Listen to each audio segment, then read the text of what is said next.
for many high performers will put in these crazy hours or this work ethic that launches our success, but ends up not being sustainable in the long run. And that's what I ran into for sure.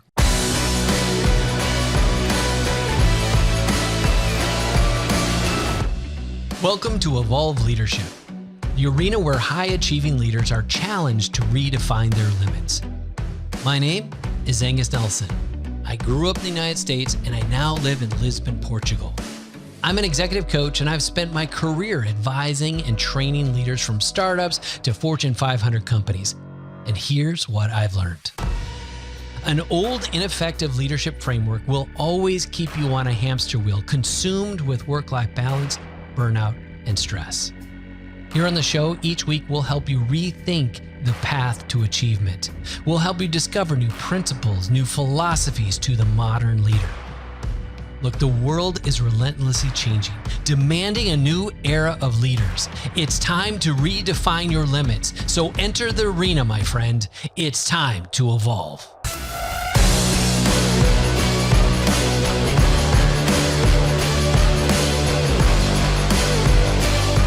There's a well-worn narrative we hear all the time that says there is a relentless, indefatigable leader.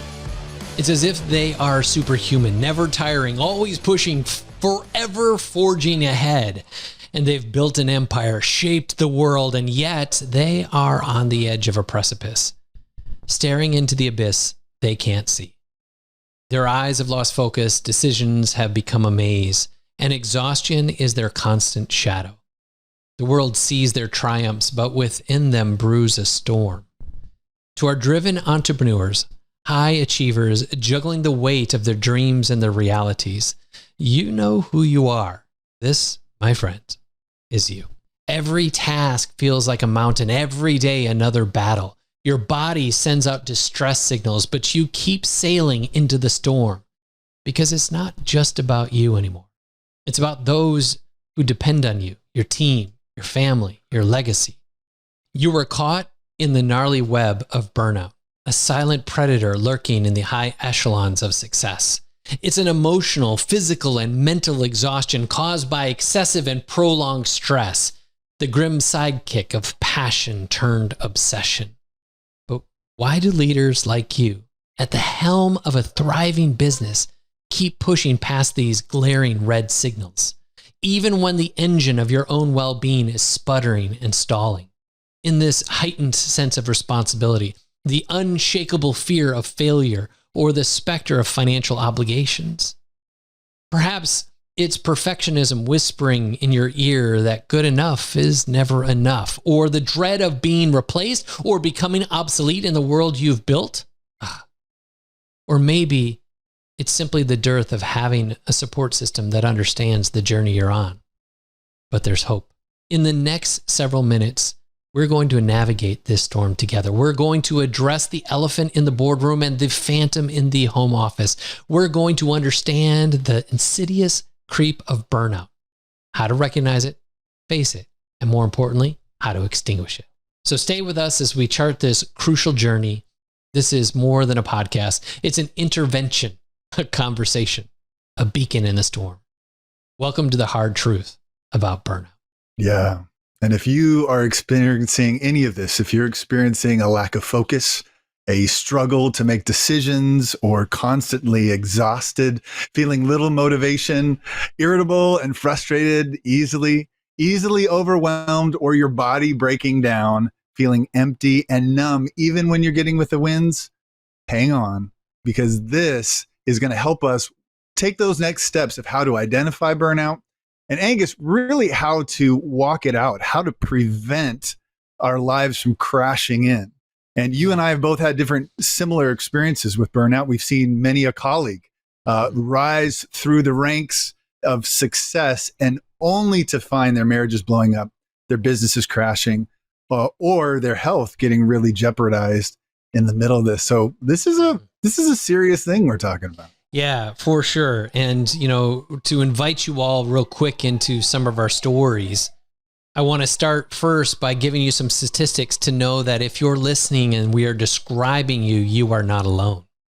In a recent Deloitte study for over 2,100 employees and C-level executives, they found that nearly 70% of the C-suite are seriously considering quitting for a job that better supports their well-being. And 81% of C-suite say improving their well-being is the most important thing to them in advancing their career. So if that's you, if you fall into that, you're not alone. Yeah, more important, Angus. So 81%, right? They say improving their well-being is more important than advancing their career. Like we're talking about high motivated, high performing dudes saying, I would rather have well-being in the long term than actually advancing in career. And Angus, you know my story, but for me, I've been working 20 years in an industry, really successful in it, rising among the ranks. And finally, it's in the education nonprofit world, and founded an online college. It was thriving. It was booming. But then I hit this weird season that I didn't know what to do with myself. I was working crazy hours, trying to launch this thing, and it was taking off, and, you're just along for the ride. And I told my wife, this is a season that ended up being like a perpetual season. You know what I mean? Like I thought it was going to be a month or two, and it just ended up extending into 4, 5, 6 months. And my reserves started getting really dangerously low. I felt overwhelmed even when little challenges came up at work. I would react. I'd feel this overwhelming feeling. It was like in my gut. I would be short with my wife. I'd snap at my kids at times. I really went into that fight or flight, right? So I'd either fight and found myself, I'm a really even-tempered dude, but I found myself snapping at different times, or withdrawing and just times. And then I think the straw that really broke the camel's back for me was my body just started breaking down. There was a moment in December, we were coming up on Christmas, and I finally, we had a little bit of time off, and I just couldn't get out of bed. And I was freaking out, Angus. I was in this spot where what the hell is happening to my body? And I remember finally thinking like, oh, this is where people, when they talk about mental health, like this is what they meant. I've always prided myself as like this eternal optimist, but all of a sudden, even the most optimistic of us, right? I was experiencing this thing that I didn't know how to shake. And here's the thing, I would pride myself as being mentally tough, but I started suddenly feeling vulnerable and weak. And I actually loathed myself for it. I had so much negative self-talk, like, come on, you're better than this. Like, what are you doing? And for many high performers, we'll find ourselves in this, that will put in these crazy hours or this work ethic that launches our success, but ends up not being sustainable in the long run. And that's what I ran into for sure. Ugh, dude, so common for people to experience this. My first business, for those of you that don't know my story, I went in through my own burnout season. And for me, it was like putting in long hours because we had made some financial mistakes in a music festival we had done with this nonprofit also. It was a youth center that was fronted as a coffee house, and we did concerts and music festivals. We had this big music festival. We had thunder showers come in the day of, and lost $72,000 that weekend. And for our small organization, that was a lot of money. And I remember the sinking feeling, knowing I was going to have to do everything I could to turn the ship around. And I didn't know how to delegate. I didn't know how to get my board support or help. I just thought, I'm going to prove to everybody I can do this. So I threw it on my shoulders, and I just worked harder, 70, 80, 90-hour work weeks. Meanwhile, my wife was despising me, and she's like, just get a real job. And I'm like, I'm going to prove it to her too. And in short order, I started to crumble. And underneath the pain and the pursuits, I started with addiction of what was porn. And then out of that was the guilt and shame. And then I started drinking. And a little while later, then I started sleeping around, and I blew up my marriage. I blew up the business. I blew up my sense of self, and had to start all over again.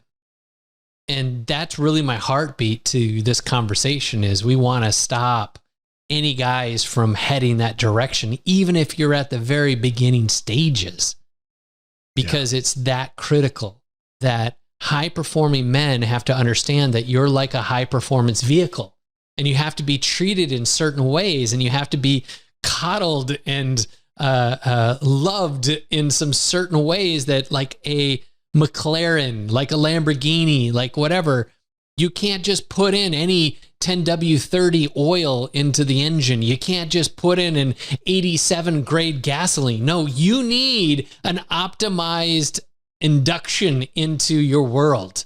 You need to be surrounded by the right environment.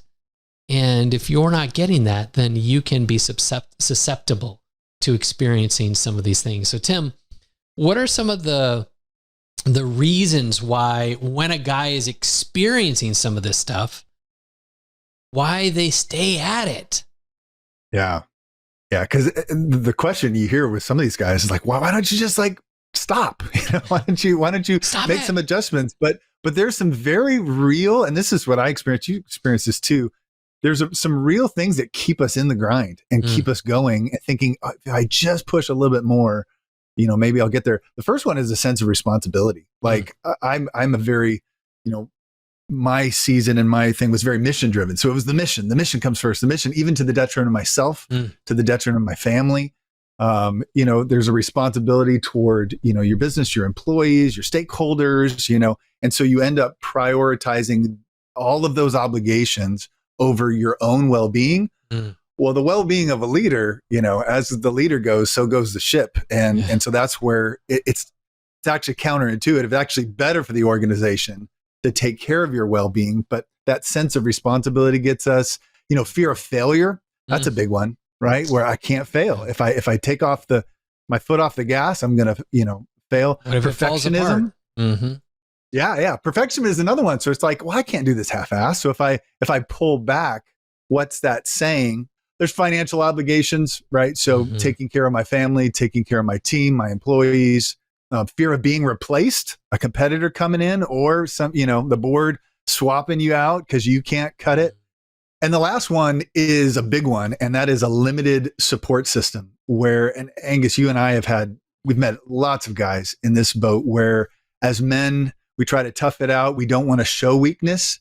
And we're afraid if we share what we're going through and some of our struggles with other people, that they'll weaponize it, especially colleagues, right? That they'll weaponize it against us to, knock us down a peg, or we just don't want to burden them, right? With, I don't want to burden you with my problems. So what do? We stuff it, and it starts brewing, and that stress level just starts becoming unbearable. I had a stint the end of last year where I was on calls with 3 different C-suite individuals. And all 3 of them shared stories with me about anxiety attacks. And I was like, man, we should get you on the show. I would love to hear your story. It would be so great to be able to see other people hear your story and know that they're not alone. All 3 of them turned me down. I was like, one said, Angus, I'll share this with you. We can talk over beers anytime, any day, but I'm never going to share this with anybody else. Another guy said, I'm not sharing this till I retire. And I'm like, you guys realize this is part of the problem. It's like nobody wants to talk about this stuff. But one C-suite, actually a CEO that has been very open about it, is Drew Houston from Dropbox. He's the CEO and co-founder over there, and he's openly discussed his experience with burnout on various interviews, and he acknowledged that the toll and the high pressure and all the stakes that are involved and how they wore down on his well-being. He shared about the early days at Dropbox where he was working all those long hours and sacrificing his sleep and his personal time and just keeping up with the demands of building and scaling the company. And in that lack of balance, in that neglecting of self-care, feeling the weight of responsibilities on his shoulders. If you're listening, brother, this might feel familiar to you. And he had an interview on CNBC where he reflected on the impact of that burnout in his life and work and realized that his intense focus on work was not sustainable in the long run. That's the key right there, that what you're doing isn't sustainable. And it took a toll on his health and his relationships. So he finally made some big decisions, made some work-life integration type moves where he set serious boundaries and prioritized his self-care above everything else. And that's something that we even heard from some other people that we've interviewed. I can remember from LinkedIn, Steve Cadigan talking about how, in the massive acceleration of the explosion of LinkedIn and how that affect his marriage. And, that's the kind of stuff that we have to think long-term, that what we're doing right now is going to affect those around us. It's almost like what got you here won't get you there. Oh, for sure. Right? Yeah. So we put in the hours, we put in the work, we grind, we get that level, we get that company off the ground, it's moving, it's thriving. But then there has to be a pullback. There has to be something in order, a shift to make it sustainable in order for the company to have that longevity and for obviously our relationships and our marriages to do the same. Yeah. So let's talk about that a little bit. We made a list. We've got 7 things that you can do in the face of burnout. So brother, if you are listening and we've been describing to you, what we're about to tell you may not be rocket science. It's not going to be like, oh my God, I never thought of that. This is your reminder. This is us calling you out. It's like, bro, when are you going to make this move and make these changes? Tim, number 1.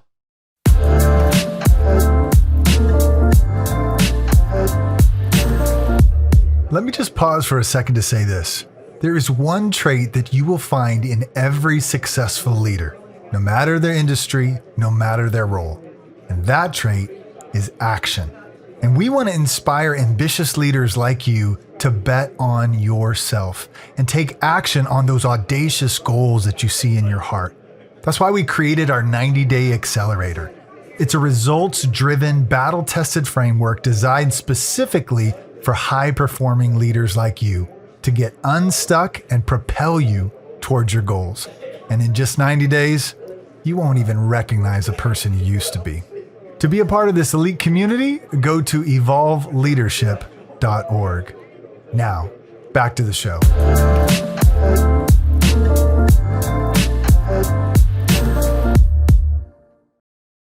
Yes. Number 1 is prioritize self-care. Got to be non-negotiable, bro. Mm-hmm. Whatever is in your life, that gives you rejuvenation, whether that's sleep, exercise, even hobbies. I know for me, Angus, in the middle of my journey, one of the biggest saviors of it was exercise. I had a home gym and it was just a non-negotiable. At the end of the day, I would hit those weights and it was like hitting the pressure release valve of a boiler. It was just all the pressure and I just got to take it out on the weights, And so whatever gives you life, man, it has to be a non-negotiable thing. Meditation, whether that's, if you're spiritual, connection to different scripture or something like that, to be able to have these ways of having that self-care and prioritizing yourself and your well-being, because it's not only going to help you through this time, but it's going to make you a better leader. Yeah. It's going to allow you to be more present in your business, in your focus. Angus, what's number 2? Setting boundaries. Boundaries. I have had this conversation with multiple people this week, and establishing clear boundaries between work and personal life. I believe it was the one of the co-founders of Netflix that said every Tuesday at 5:00, it was date night with his wife. Come hell or high water, every Tuesday night, no meetings took place. Nothing ever happened on Tuesday nights after 5 p.m. He had a hard boundary to protect his marriage. That's admirable. And that's the kind of stuff that sometimes you got to get hardcore to set boundaries around relationships or around other areas of your life to avoid all of that overworking, making time. One of my clients, he makes time to coach his son's Little League baseball team.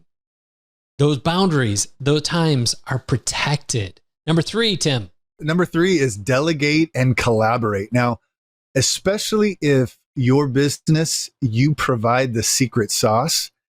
One of the hardest things we've seen with our clients, Angus, is letting go of some of the things that made that company great, right? Letting go of that, what you thought only I can do, and realize, no, I can delegate, I can train, I can coach several, other people. What was Dan Martell's quote? 80%, if they can do it, 80% as good as you, it's 100% awesome. Yeah. Why? Because it frees you up for big picture, free from overwhelm, and you can get more done in more time. But being able to offload, identifying what are the things in the company that only you can do, and then try to spend 80% of your time just doing that. And what else, all the rest, how can you offload? Angus, anything else you want to say to that? Delegating and collaborating? No, I think you handled it well. The one thing I would say in delegating is anything that is taking up your time, ask yourself, is this $1,000 an hour thing I should be working on? Because if not, I can unload it to somebody else. And maybe it's not $1,000, but I'm just throwing that out there to say your time is precious. And if you're a leader, like, what are those $1,000 activities that only you can do? Focus on those things. Number two is it your zone of genius? It gives you energy. It makes you feel alive. Like if it doesn't, then find somebody else who that particular skill is in their sweet spot. They love that kind of thing. So number four is practice time management. So kind of related is you're protecting your time by not doing the things that you shouldn't be doing, but also protecting your time in like, how can you batch things? Like if you do meetings, maybe just batch at a certain time of the day or all of them on one day so that you can stay in sequence of the things that you do.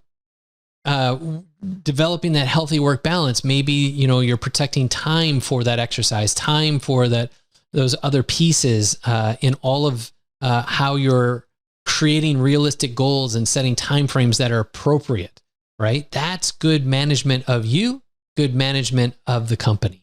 Number 5, Tim. Yeah. Yes, cultivate a support network. This one's huge because as guys, we like to shoulder it. We want to do it on our own. We're going to figure it out. Even if we are crashing and burning, we'll take it to our grave. Like I'm not sharing this, but having a strong support of colleagues, of friends, mentors, people you can get real with. And I think that's the hardest thing. Like a lot of times we'll be protective of our ego. We don't want to share. We want other people to think everything is great. And yet it's in the sharing that somebody else goes, that's exactly what I'm going through too. Or I went through that 3 years ago. Here's how I walked through it. I know for me, I went and got a therapist and it was amazing, right? Because my wife couldn't handle all of the stuff I needed to process. My boss couldn't handle all the things that I was processing as I was trying to lead. Our board couldn't process all of the things that I was trying to walk through. And having just somebody who I can process with was huge.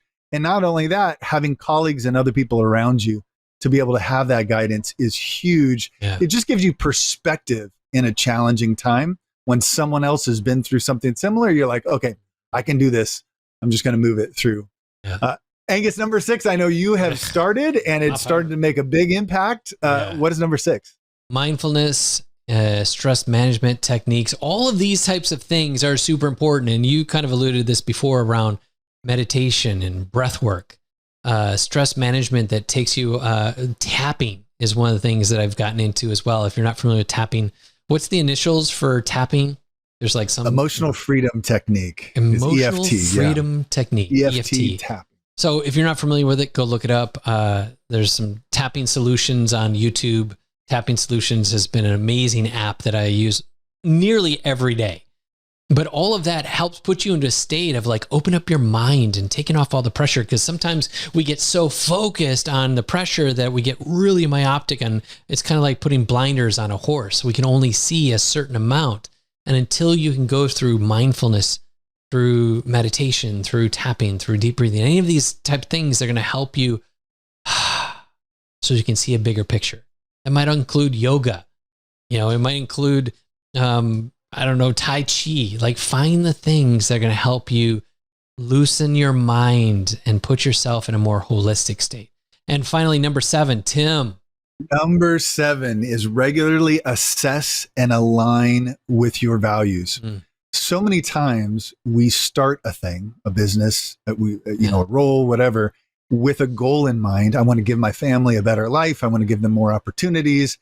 And yet we end up drifting where in order to sustain this thing we got, we're actually not providing a life. We're not present for our family. Like we're losing our marriage. Like our kids don't even know us. And we're like, but I'm doing this for you, And so being able to take in, Angus, I'd love to get your thoughts on this too.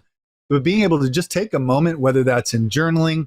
I love to do that, especially around the first of the year. It's kind of a way of taking in a year and what do I want to do in the future, but really being able to, am I really doing my goals? Is with my values and where I want to go? Am I really building the kind of life that I want to live? And if it is, then great. If not, I don't want to just do something that somebody else is telling me to chase. Yeah. What do I want from my life? And then how can I reassess and realign? Angus, any thoughts on that? Yeah, I have a client that I worked with once who was running a company. He'd started it, and he and his girlfriend, now his wife, had been running it for 5 years. And it was suddenly in a place where it was getting into box stores and this product that he was putting out. And it was a really exciting time. And yet he was miserable because his values had changed, and the things that he was focused on when he started, now he was not even doing anything close to. And working together, he actually walked away from his own company and went and did another company with his brother that was something straight up his passion, and they've exploded since he went into it. And it was a hard choice and decision for him because he had to align to the things he actually believed in. And of course, he had all the monkeys in his head about what are people going to say, and what if people are being let down, and da da da da da. And ultimately, it was about his values. And the second thing about measuring your alignment and values, one of the tools that we use inside of our coaching program is the Slingshot Year. And the Slingshot Year is this way of mapping out 12 months in advance.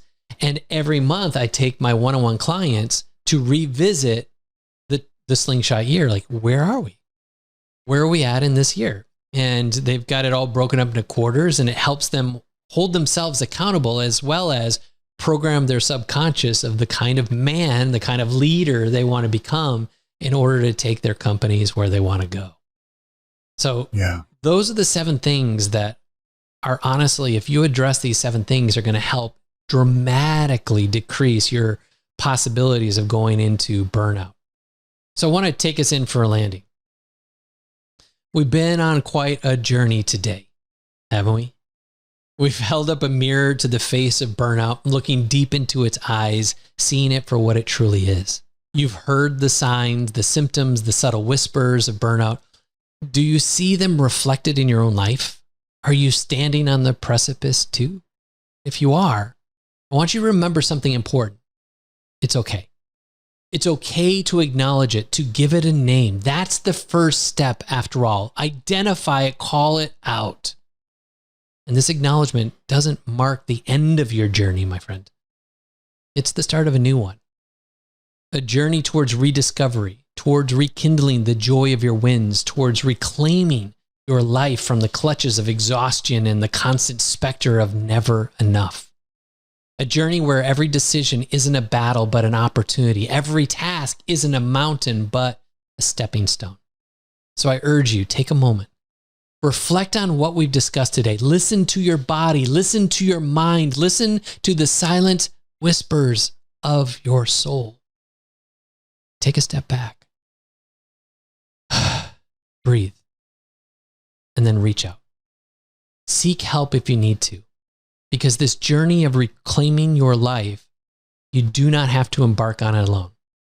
If you need support, if you need help, that's what we do. That's what we're here for. Feel free to reach out to us. And remember, you're more than your work, your business, your achievements. You're a human being, father, a husband, a friend, an individual. And you deserve to find balance, peace, fulfillment, not just in your work, but in your life. As you step out into this journey, remember every step counts, no matter how small. Don't rush yourself. Don't beat yourself up. Change doesn't happen overnight, my friend. It takes time and patience, and most importantly, kindness to yourself. And as we part ways for now, know this. You have the power to change your narrative, to reclaim your story from the jaws of burnout. And when you do, remember to look back and see how far you've come. This is your journey, and every journey begins with the first and single step. So step forward, my friend. The road to a balanced, fulfilled life awaits. Take the first step, and we're here cheering you on. As we wrap up another episode of Evolve Leadership, thank you so much for taking time to invest in you. If there's to be any sustainable growth in your company or even in your relationships, you must grow first. And it's what I love to do for leaders, to help them grow, to challenge their thinking, sharpen self-awareness, to instill an unshakable confidence, and ultimately upgrade their sense of self. And we do this through our proprietary method called Agile EQ Plus, where we're leveraging agile leadership and emotional intelligence. We provide our signature training for individuals, and for businesses, we've designed a unique curriculum for company-wide learning and development. If you'd like to learn more about our training or to schedule a call, you can simply go to evolveleadership.org. And until next time, stay driven, keep climbing, and never stop evolving.